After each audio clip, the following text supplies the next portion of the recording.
de statistiques fiables, les indices existants sont inquiétants. Le ministère en charge de la jeunesse décide de faire connaître aux jeunes les dangers liés à la consommation de drogue. Une campagne de sensibilisation a été lancée hier à Bougouni, à suivre dès le début de ce journal.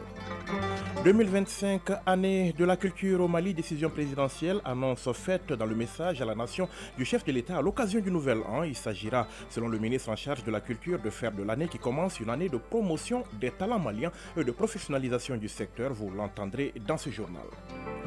Ils ont mis fin à l'imposture en mettant la main sur la base de données de l'état civil du Mali, détenue en son temps par une société étrangère. Une équipe de 13 informaticiens maliens a mis en place un système souverain de gestion des données du RAVEC. Malikoura Biométrie a été présenté au président de la transition en février dernier. Regard rétrospectif ce matin avec Garibou Pérou. L'actualité hors de nos frontières, le Soudan favorable à une médiation turque dans le différend qui l'oppose aux Émirats arabes unis. L'initiative d'Ankara pourrait conduire à la réalisation de la paix dans le pays, a dit le chef de la diplomatie soudanaise. C'était à l'issue d'une rencontre entre le général Abdel Fattah al-Burhan, le chef de l'armée soudanaise, et le vice-ministre turc des Affaires étrangères.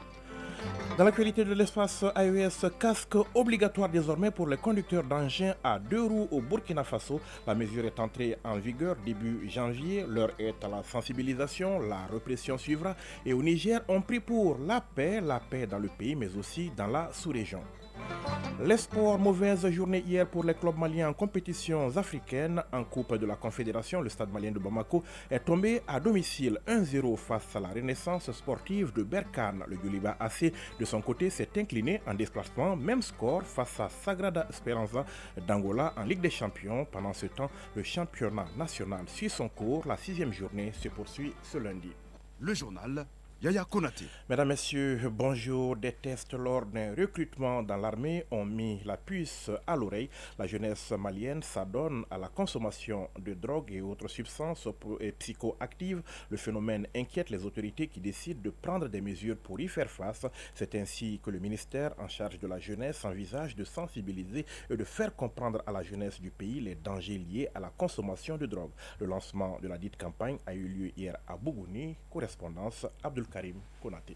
Stop à la drogue, une lutte commune pour une jeunesse épanouie. Voilà tout le sens d'une mission que le ministère de la Jeunesse et des Sports, chargé de l'instruction civique et de la construction citoyenne, entend désormais accomplir. Cette lutte intervient au moment où la consommation des drogues et des substances psychoactives par les jeunes prend une ampleur importante. Abdul Kassim Ibrahim Fomba, ministre de la Jeunesse et des Sports, chargé de l'instruction civique et de la construction citoyenne. Nous sommes dans le cadre de la sensibilisation sur les effets néfastes de la consommation de la drogue chez les jeunes.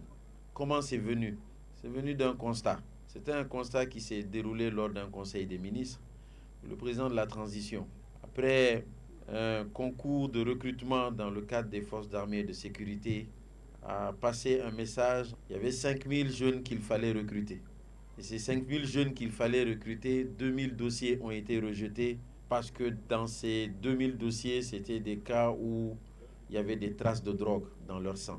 Et malheureusement, lorsque vous prenez 5000 dossiers et que vous enlevez 2000 dossiers, vous êtes presque à 50%. Donc il a dit que c'est vraiment une sonnette d'alarme. Pour lutter efficacement contre ces fléaux, le département a mis en place une commission dont son rôle essentiel est de mobiliser la jeunesse et les populations maliennes autour des activités de la campagne de sensibilisation sur les effets néfastes de la consommation des drogues et des substances psychoactives. Abdul Kassim Ibrahim Fomba, ministre de la Jeunesse et des Sports, chargé de l'instruction civique et de la construction citoyenne. Nous avons voulu que ce soit une commission qui regroupe tout le monde. Et ça va nous faciliter la tâche parce qu'il nous faut avoir des réponses globales, concertées. Et dans le cadre de la commission, c'est un peu ça l'idée. Nous, ce que nous pouvons dire aujourd'hui, c'est d'abord d'attirer l'attention de la jeunesse. Nous, ce qu'on nous a remonté par rapport à l'usage de la drogue, c'est que les jeunes le prennent pour oublier leurs soucis. Je ne connais pas de drogue qui vous permette de faire disparaître votre souci. Ça n'existe pas. Les autorités de la région de Bougouni, à l'issue du lancement des activités de cette lutte implacable contre la consommation des drogues et les substances psychoactives par les jeunes, ont promis de joindre leurs forces à celles du ministre Fomba pour l'atteinte des objectifs. Bougouni, Abdul Karim Konaté, Djibril Bagayogo pour l'ORTM. Radio Mali à Bamako et environ, 92 MHz en FM pour la chaîne nationale et 95.2 MHz en FM pour la chaîne 2. J'ai décidé de décréter 2025 année de la culture au Mali. La phrase est signée Général d'armée Assimi Goïta, extrait de son discours de Nouvel An, une annonce présidentielle qui réjouit le monde de la culture. Il s'agira pour le ministre en charge de la culture de faire de l'année qui commence une année de promotion des talents maliens et de professionnalisation du secteur. Mamou Dafé, le ministre de l'Artisanat, de la culture et de l'industrie hôtelière et du tourisme, répond aux questions de Moussa Papa Aïdara. C'était hier dans le 13h dimanche. Je vous propose d'écouter. Cette décision du président de la transition, chef de l'État, son Excellence le général d'armée Assimi Goïta, est tout simplement historique pour le département et pour l'ensemble des acteurs et des artistes du secteur de la culture, de l'artisanat et du tourisme du Mali. Elle consacre le rôle essentiel de la culture dans le développement socio-économique du Mali et surtout l'édifice du Mali Croix tant attendu. En effet, cette décision reflète une vision claire et un engagement fort des plus hautes autorités pour la valorisation de notre riche patrimoine et place surtout la culture comme une priorité nationale en 2025. C'est une opportunité unique offerte aux artistes, aux acteurs culturels et à l'ensemble en les engageant à se mobiliser. Cette année 2025 sera l'année de l'artisan malien. Cette année 2025 de la culture sera l'année de l'acteur du tourisme et de l'hôtellerie. Cette année sera l'année de l'acteur culturel, de l'artiste malien. C'est aussi une façon de réhabiliter et de reconnaître. C'est surtout une reconnaissance à ces secteurs et à ces animateurs, les praticiens, les usagers, que l'État au plus haut sommet reconnaît la pertinence et le rôle essentiel que la culture a joué dans nos traditions millénaires. Ça va être l'année des talents artistiques et culturels du Mali, l'année de la professionnalisation du secteur. Ce décret va signer le retour du Mali sur la scène internationale culturelle mondiale et sur l'agenda culturel mondial. Ça veut dire que chaque acteur, chaque artiste, chaque jeune est aujourd'hui invité à concevoir son année culturelle à sa façon, conformément à sa propre vision. Donc en plus de cela, nous allons avoir les États généraux de la culture. Le président nous instruit d'ouvrir un débat national sur la culture. C'est au niveau de cette grande rencontre le jeudi 9, 10 et 11 janvier que nous allons travailler pour sortir un corpus de programmes, de vision. Et ensemble, nous allons avoir un groupe de travail sur l'année 2000 culturelle. Donc j'invite à mon tour l'ensemble des parties prenantes du secteur de la culture, du tourisme et de l'artisanat de commencer à réfléchir sur quel contenu nous allons ensemble, collectivement, donner un contenu et qui va permettre de hisser notre pays au firmament des grandes nations et de retourner. Et nous pouvons dire assurément que l'âge d'or de la culture malienne s'annonce. Mamou Dafé, le ministre de l'Artisanat, de la Culture, de l'Industrie hôtelière et du Tourisme. La prouesse de 13 experts maliens, on en reparle ce matin. Ils sont informaticiens.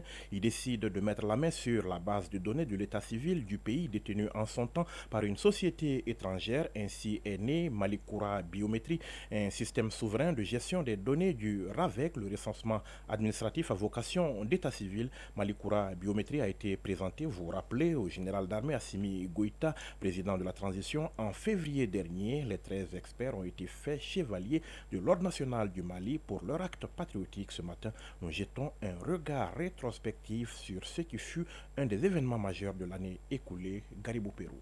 Bloqué, verrouillé, saboté, donc pris en otage par une société française, le Mali a récupéré avec succès son système informatique souverain de gestion des données du recensement administratif à vocation d'état civil RAVEC. C'était au bout de plusieurs mois de bataille à intensité variée que finalement les experts nationaux ont gagné cette guerre de souveraineté numérique. Le trophée s'appelle Malikoura Biométrie. Après 3 semaines de travail intensif jour et nuit, mon équipe et moi avons pu récupérer tous les mots de passe de tous les serveurs. Nous avons également récupéré et sécurisé les données de la population malienne. Sur le plan logiciel, le temps de démarrage de Malikoura Biométrie est de 10 minutes, contre 45 minutes pour l'ancien système. Le temps d'arrêt également est de 30 minutes, contre 4 heures pour l'ancien système. Il n'y a pas de prestataire étranger pour les contrats de maintenance. Subitement, la société française avait interrompu sa prestation et puis elle a refusé d'honorer ses engagements en matière de transfert de compétences. C'était mal connaître le génie malien. Le système a été non seulement récupéré, mais en plus basculé sur Malikoura Biométrie. Tenez-vous bien, le dit basculement a coûté 0 francs CFA au budget d'État. Général de division Ablaï Maïga, premier Premier ministre, ministre de l'administration territoriale et de la décentralisation. À l'origine de cette initiative, je voudrais rappeler la réaction du coordinateur du projet. Il a affirmé que la prise en otage de la base de données était une humiliation pour les informaticiens maliens avant de proposer ces services de manière bénévole. À l'issue des travaux, une nouvelle application dénommée Malikura Biométrie, soumise à votre approbation, a été conçue de manière autonome par des ingénieurs maliens entre le 2 octobre 2023 et le 16 décembre 2023. En plus de l'action bénévole des experts maliens qui ont accepté, par patriotisme, de travailler gratuitement, le basculement vers le nouveau système n'a eu aucune incidence budgétaire. Il est d'autant plus important de relever ces faits que l'offre la moins onéreuse pour mettre fin à cette prise d'otage qui nous a été proposée et pour laquelle le ministère de l'économie et des finances a été saisi s'élevait à environ 6 milliards de francs CFA pour un délai d'exécution de 6 mois, avec le risque de créer une nouvelle dépendance. Mais à ces patriotes, je voudrais les remercier en votre nom qui ont pu économiser et faire économiser 6 milliards de francs CFA à notre pays. L'affront proprement lavé, les noms des experts sont désormais sur la liste des patriotes. Tous les 13 ont été décorés hors caméra, chevaliers de l'ordre national, par le président de la transition. Le général de division Ablaye Maïga, Premier ministre, ministre de l'administration territoriale et de la décentralisation. Conformément à vos orientations, Excellence Monsieur le Président de la transition, chef de l'État et surtout votre sage conseil, je cite, si tu veux quelque chose de grand, fais ce que tu n'as jamais fait. Les dangers désormais écartés, le système est contrôlé exclusivement par les nationaux. Le président Goïta vient ainsi d'inaugurer le boulevard de la souveraineté numérique. Malikura Biométrie est un système moderne d'identification biométrique qui va contribuer à renforcer la sécurité intérieure et à rendre plus fiables nos documents administratifs. Pour aller vers le Mali numérique, j'invite les structures nationales à s'engager vers l'arrimage de leur base de données biométriques à Malikura Biométrie, en tenant compte de leurs besoins spécifiques. Cela simplifiera les procédures administratives, renforcera la cohérence des informations et contribuera à lutter contre la fraude et la corruption. Un avenir plus sécurisé est le souhait du président Goïta. Il s'est adressé aux experts et par la même occasion à l'ensemble du peuple malien. Messieurs les experts nationaux, l'histoire retiendra que malgré les difficultés du moment, vous avez pu relever les défis. En effet, il est important de rappeler que nous sommes un peuple millénaire et résilient qui doit toujours croire en ses capacités. Nous avons ici, une fois de plus, la preuve que le Mali regorge des talents, des génies auxquels nous devons faire confiance. Dans le contexte de la mondialisation, la souveraineté numérique est cruciale. Si l'année écoulée a permis de récupérer les données du recensement administratif à vocation d'état civil, il faut s'attendre à d'autres prouesses en 2025, surtout qu'elle est décrétée année de culture. C'est une invite à la jeunesse qui doit épouser les valeurs culturelles, expression de notre souveraineté nationale. À 7h14, voyons ce qui fait l'actualité hors de nos frontières. Le Sénégal et la Mauritanie, désormais producteurs de gaz. Depuis le 31 décembre, les deux voisins ont commencé à exploiter du gaz offshore sur le champ de Grande Tortue à Méhine, situé à la frontière entre les deux pays. Il devrait produire autour de 2,5 millions de tonnes de gaz naturel liquéfié par an. Repoussé à plusieurs reprises, l'ouverture de ce premier puits était très attendue, notamment au Sénégal, où la production de pétrole et de gaz sera destinée à l'exportation et à la consommation domestique. Ce que nous avons depuis le 31 décembre, c'est historique, a ainsi déclaré le ministre sénégalais du pétrole Biram Souleye Diop à la chaîne de télévision nationale RTS. Celui-ci a aussi précisé que le projet avait débuté il y a 6 ans et qu'il avait coûté 7,5 milliards de dollars environ. La Côte d'Ivoire bloquée en rade extérieure du port d'Abidjan depuis plusieurs jours. Le cargo Zimrida et les 20 000 tonnes d'engrais à base de nitrate d'ammonium qu'il transporte devraient être fixés sur leur sort ce lundi. Une réunion entre les autorités portuaires, les douanes ivoiriennes, le propriétaire de la marchandise et le transporteur est prévu dans la matinée pour décider si les 3 000 tonnes de sa cargaison destinée à la Côte d'Ivoire pourront être déchargées comme prévu ou pas. Il faut signaler que le nitrate d'ammonium a en effet une réputation sulfureuse, notamment depuis la terrible explosion du port de Beyrouth qui a fait plus de 200 morts et 6 500 blessés en août 2020. La guerre au Soudan, le chef de l'armée accepte la médiation proposée par la Turquie après après avoir facilité un accord initiant un dégel des relations entre la Somalie et l'Éthiopie à la mi-décembre. Ankara offre désormais ses bons offices pour aider le Soudan à gérer ses différends avec les Émirats arabes unis. Ce week-end, le chef de l'armée soudanaise qui accuse Abu Dhabi d'armer les paramilitaires des forces de soutien rapide, les FSR, s'est dit favorable à la médiation qu'elle propose. L'initiative d'Ankara pourrait conduire à la réalisation de la paix au Soudan qui a besoin de frères et d'amis comme la Turquie, a déclaré ce week-end le chef de la diplomatie soudanaise Ali Youssef après une rencontre entre le général Abdel Fattah al-Burhan, le chef de l'armée soudanaise, et le vice-ministre turc des Affaires étrangères dans la ville de Port-Soudan. Après sa rencontre avec le général al-Burhan, le vice-ministre turc des Affaires étrangères a estimé que des efforts concertés seraient nécessaires pour parvenir à la paix au Soudan. À ce propos, la diplomatie turque, bien implantée dans la Corne de l'Afrique, s'est dit prête à mobiliser d'autres acteurs régionaux pour aider à mettre fin à ce conflit. L'opposant mozambicain Venancio Mondlane annonce son retour à Maputo dans une vidéo diffusée hier sur Facebook. C'est lui qui a dirigé depuis l'étranger des manifestations pour dénoncer la victoire du parti au pouvoir aux élections du 9 octobre dernier, annonce son retour au pays pour jeudi prochain, 9 janvier, soit 6 jours seulement avant l'investiture du nouveau président. Le leader de l'opposition mozambicaine avait quitté son pays à la fin du mois d'octobre, disant craindre pour sa vie après l'assassinat de 2 membres de son entourage. Depuis la proclamation des résultats des élections du 9 octobre, il conteste avec le soutien du parti Podemos la victoire à la présidentielle de Daniel Chapo, le candidat du Frelimo, parti qui dirige le Mozambique depuis un demi-siècle. Dans l'une de ses prises de parole, Venancio Mondlane a prévenu le 15 janvier « Nous prendrons le pouvoir à Maputo ». Dans sa vidéo diffusée hier sur Facebook, il ajoute donc que les choses vont bouger avec une intensité et une force jamais vues auparavant. La Corée du Nord a lancé un missile balistique en direction de la mer du Japon, appelée aussi mer de l'Est. Cela le jour même de la visite à Séoul du secrétaire d'État américain Anthony Blinken et au moment où la Corée du Sud est plongée dans une des pires crises politiques de son histoire. Le secrétaire d'État américain et son homologue sud-coréen ont rapidement condamné cette action. Il s'agit du premier essai de missile par la Corée du Nord en 2025. Les derniers tirs, une salve de missiles balistiques à courte portée, avait eu lieu le 6 novembre à quelques heures de l'élection présidentielle aux États-Unis. La semaine précédente, le pays avait testé ce qu'elle avait affirmé être son nouveau missile balistique intercontinental à combustible solide, le plus avancé de son arsenal.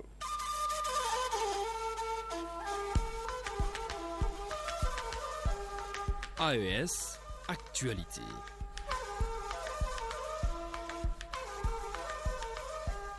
À 7h18, nous revenons dans l'espace AES, l'actualité dans les autres pays membres de la Confédération AES. Au Burkina Faso, le port du casque est désormais obligatoire pour les conducteurs d'engins à 2 roues. La mesure est entrée en vigueur en ce début d'année 2025. Dans la foulée, l'Office national de la sécurité routière du Burkina Faso a lancé une opération de sensibilisation des usagers. Oui, la pédagogie d'abord, en attendant l'heure de la répression. Albéric Bationo de la Radio nationale du Burkina Faso. Aujourd'hui, on vous laisse. La prochaine fois qu'on va vous prendre sans casque, vous serez sanctionné. Sur l'avenue France-Afrique, le chef du service des opérations à l'ONASER, le commissaire de police Saïbou Galbané, sensibilise les usagers sur l'utilité du port du casque. Nous allons vous demander de repartir chez votre commerçant pour récupérer votre casque. Voilà, c'est un droit pour vous, c'est une obligation pour le commerçant de vous remettre. Le port du casque, ce geste n'est toujours pas ancré dans l'habitude de bon nombre d'usagers de la route. Ils sont nombreux à être appréhendés ce 4 janvier. Je vais porter mon casque. Je vais sensibiliser mes amis à porter leur casque. On peut dire que la tête est fragile. Un bras cassé, je pense qu'on peut toujours survivre. Mais une tête cassée, je pense qu'il n'y a plus de solution, c'est la mort. Je trouve que la mesure est la bienvenue. Dès aujourd'hui, circulation avec casque pour plus de sécurité. Je promets que prochainement, si je dois sortir avec une moto, c'est que je vais sortir avec un casque. Sur une centaine de motocyclistes, plus de la moitié ne respectent toujours pas la mesure du port du casque. Aruna Ouedraogo, lui par contre, donne l'exemple en portant son casque. La plupart des gens, ils tapent la tête à terre. Donc c'est pour ça, moi je me suis décidé de prendre un bon exemple. Peut-être quand les gens vont voir, d'autres ils vont commencer à inspirer à faire préparer en fait. Après la phase de sensibilisation, s'en suivra les jours à venir la répression, selon le chef du service des opérations à l'ONASER, le commissaire de police Saïbou Galbani. Oui, les motos payées à partir du 1er janvier 2024 doivent être munis d'un casque. Cela ne veut pas dire que ceux qui ont payé des motos bien avant ça ne doivent pas porter le casque. C'est tout simplement dire que ceux qui ont payé les motos en 2024 doivent exiger du commerçant un casque. Maintenant, ceux qui ont payé les motos précédemment doivent se munir d'un casque. C'est parce que c'est pour leur propre sécurité. Pour vérifier cela, nous nous rendons dans un point de vente d'engins à 2 roues. En tant que commerçant de moto, on sait que si la moto, la personne a casse sur une moto, ça veut dire qu'il y a une protection de sa vie. Nous aussi, on n'a pas trop pris l'affaire là aussi. Mais il y a des clients qui reviennent à notre niveau, qui se plaignent que non, le gouvernement a dit que non, qu'ils ont payé les motos, qu'ils sont venus récupérer des casques avec nous. Vraiment, on ne peut pas refuser, on ne peut pas nier. Cette mesure, si elle n'est pas respectée, des sanctions seront appliquées, rassure le commissaire de police Saïbou Galbani. D'autres vont se voir retirer l'agrément, ils ne vont plus vendre les engins, parce que ça c'est clair et net, ça a été dit. Et si en tout cas les gens persistent, nous refusent d'obtempérer, se verront appliquer la rigueur de la loi. La mesure du port obligatoire des casques est entrée en vigueur au Burkina à partir du 1er janvier 2025. Oui, si vous circulez à moto où que vous soyez, n'oubliez pas vos casques en sortant. Au Niger, on prie le Tout-Puissant pour qu'il accorde au pays paix, sécurité, prospérité, la paix au Niger, la paix également dans les pays voisins. Ce week-end, la population de la commune de Ouacha, région de Zender, a imploré le Seigneur à la faveur d'une séance de prière collective. Mato Touraki de la Radio nationale du Niger. Cet événement spirituel placé sous les signes de l'unité et de la cohésion sociale a pour objectif d'implorer la grâce de Dieu pour la stabilité politique et économique dans l'espace AES. Il a été l'occasion de prier à travers la lecture du Noble Coran suivi des invocations pour la santé et la longévité des nouvelles autorités du pays à reconnaissance de leurs actions en faveur du peuple nigérien. La cérémonie qui a eu lieu à la grande mosquée du vendredi a vu une participation massive des fidèles musulmans et des autorités administratives, coutumières et religieuses. La mobilisation de ces fidèles témoigne de leur détermination à soutenir les initiatives en faveur de la paix et du développement de notre pays.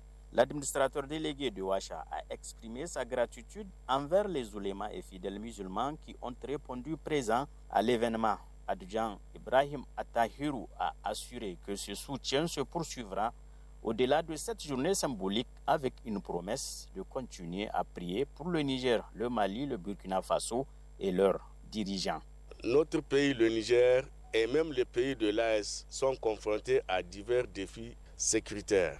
Ces prières collectives et lectures du Saint-Coran ont pour objectif d'implorer Allah le Tout-Puissant pour qu'il descende sa miséricorde sur les 3 pays de la Confédération des États du Sahel, qu'il protège les dirigeants et les FDS qui garantissent les intérêts vitaux, gaz de notre véritable souveraineté. La cérémonie a été un moment fort de prière collective et de recueillement en faveur de la sécurité dans l'espace AES.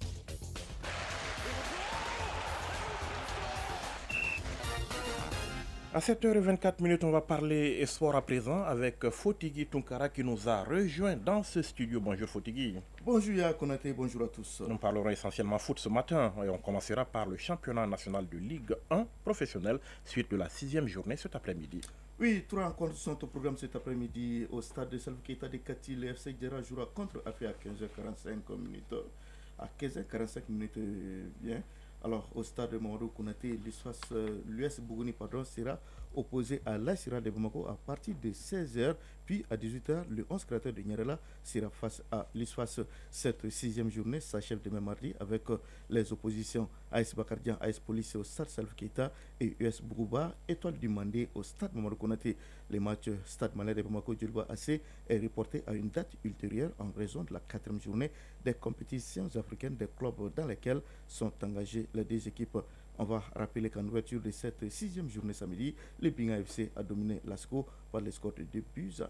Et on va aborder à présent justement les fameuses compétitions africaines des clubs, à commencer par la Coupe de la Confédération. Le stade malien de Bamako est tombé hier à domicile 1-0 devant la Renaissance sportive de Berkane. Oui, belle opération des visiteurs qui valident en déplacement à Bamako leur qualification pour les quarts de finale de la Coupe de la Confédération en match comptant pour la 4e journée du groupe B hier au stade du 26 mars de Irimadio. Le stade malais de Bamako a perdu 1-0 contre la Renaissance sportive de Berkane. Une défaite qui déclasse le stade malais de Bamako. Les Blancs tombent de la 2e à la 3e place.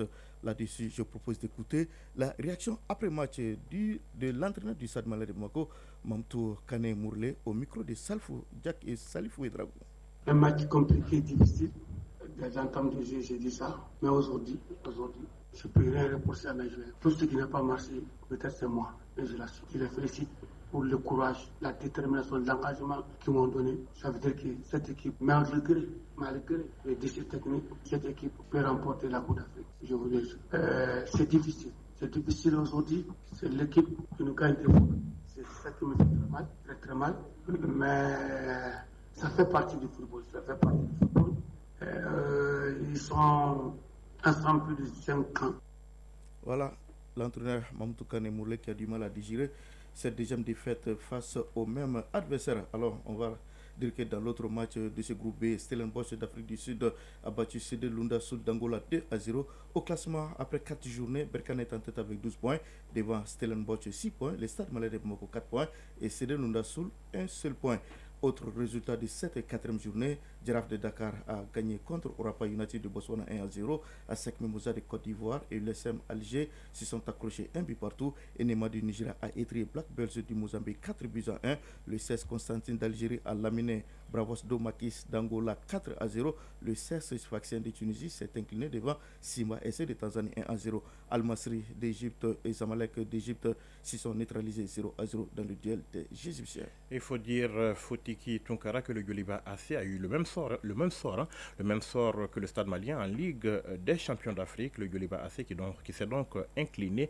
Même score 1-0. Match comptant pour la 4e journée, c'était en Angola et l'adversaire c'était Sagrada Esperance. Absolument, week-end un peu morne quand même pour les clubs maliens sur la scène internationale. Une défaite qui n'est pas forcément synonyme de fin de course pour le Yoliba AC en vue des quarts de finale, mais c'est quand même un revers qui hypothèque sérieusement les chances des Rouges mathématiquement encore en course pour les quarts. Hier, en déplacement en Angola, contre la 4e journée du groupe D de la Ligue des champions d'Afrique de football, le Yoliba AC a perdu contre Sagrada Esperança d'Angola 1-0 au bout des matchs, pourtant territorialement dominé par les Rouges. Impressionnant dans les statistiques, 61% de possession de balles contre 39, 15 tirs dont un seul cadré, 10 non cadrés et 4 bloqués contre 11 tirs, 5 cadrés, 4 non cadrés et débloqués, une grosse occasion contre 0 et 7 corners contre seulement 1 en 90 minutes.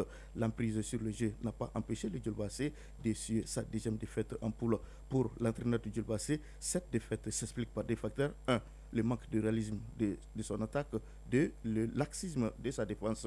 Je vous propose d'écouter Tema Mamadou Traoré que nous avons joint hier au téléphone.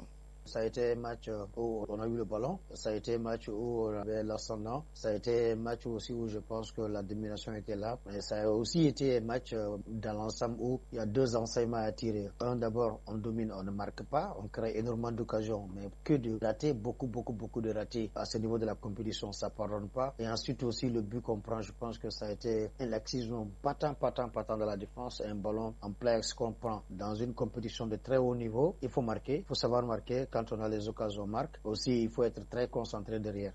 Voilà les regrets donc de Dema Mamadou Traoré, l'entraîneur du Yoliba AC.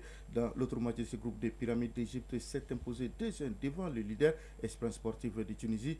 Même si les deux équipes comptent désormais le même nombre de points, c'est que la physionomie du groupe n'a pas changé malgré cette défaite ou cette victoire de l'un ou de l'autre.